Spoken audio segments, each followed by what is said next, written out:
There is something most of us rarely do in life. Before we judge someone's decisions, their lifestyle, their mistakes, or even their silence, we rarely stop for a moment and ask a simple question. What did they go through to get here? It's easy to form opinions from a distance. It's easy to look at someone's life like it's a simple story where everything should make sense. But real lives are not simple stories. They're complex, messy, and often invisible in the most important places. And that's where understanding begins, because what we see on the surface is never the full picture. Every person you meet is carrying something. Every step they take is shaped by decisions they had to make without perfect information, by wounds they learned to hide, by lessons they didn't ask for but had to survive anyway. Some people move forward while carrying grief that no one knows about.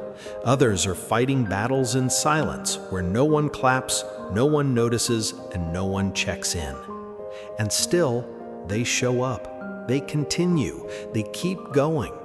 From the outside, it might look normal, even easier. But what looks simple is often built on invisible effort. Judging is fast. Understanding is slow. Anyone can look at the outcome of someone's life and form an opinion in seconds. We do it all the time without realizing it. A choice they made, a path they took, a moment they failed. But understanding doesn't work like that. Understanding asks for patience. It asks for curiosity. It asks you to step beyond what is obvious and look at what is hidden, because results never tell the full story. Behind every outcome, there is a process, and that process is where the truth actually lives. A process filled with mistakes no one saw, sacrifices no one thanked, efforts no one noticed, and moments where giving up felt easier than continuing.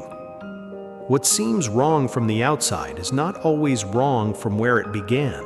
Sometimes what we call a mistake was actually the only option someone had at the time. Not the best option, not the ideal one. It's the only one available in a difficult moment.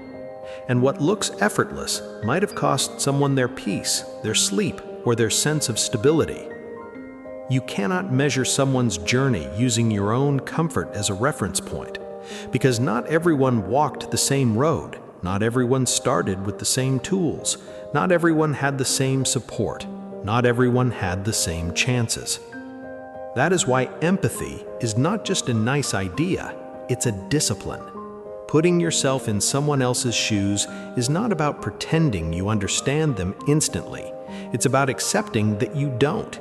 It's about realizing that every person you meet is shaped by a history you cannot fully see. Different beginnings, different struggles, different timing, different battles. And once you accept that, something shifts in how you see people. You stop reacting so quickly, you stop assuming so easily, and you start listening a little more carefully.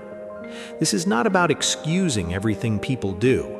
Understanding is not the same as approval. It's about depth. It's about slowing down the judgment long enough to ask better questions. What led them here? What pressures were they under? What did they lose along the way that I cannot see? Because when you start asking better questions, you start seeing better answers, and those answers rarely fit into simple labels. And here's the part that often changes everything. You are not wiser just because you can judge quickly. You are not better just because you can point out someone else's flaws. But you become more human when you choose to understand before you judge. Because every person you see is carrying something unseen. A history, a weight, a story that didn't start with you and won't end with your opinion. And maybe the most important lesson is this. Before you judge someone's path, remember, you have only seen a small part of it, and that small part is never the full truth. If you love this video, make sure to like this and subscribe to this channel for more content like this.